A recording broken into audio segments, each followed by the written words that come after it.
Now Rugby Union, and the race for the Premiership title is getting tighter. There were two high-profile games on our patch this weekend and mixed results for the border heavyweights, as Stuart Cameron reports.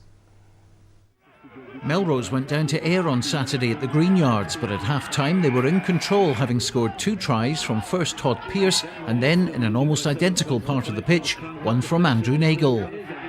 The boot of Joe Helps converted both of them and they went in at the break 14-5 up, but an uncharacteristic amount of mistakes handed possession to Ayr, who took advantage, gaining a bonus point win and returning to the west of Scotland with all 5 points. Well, Ayr are a quality side, we knew that. I thought they came out and they did a bit to us, but I'm looking at ourselves. Ayr are a good side. I'd give them the total respect for that, but we killed ourselves in the middle there. I don't know what we tried to do in the middle of the field. Our accuracy was absolutely terrible. I know the conditions played. Ayr won the game by playing rugby, and we just made far too many mistakes that second half, and really disappointing second half. That game started an hour before the one at Netherdale between Gala and Heriot, so they missed the horrendous conditions which created havoc for the players. But the one try scored in the game went to Gala's Grant Somerville, who nearly got a second with this effort towards the end of the match.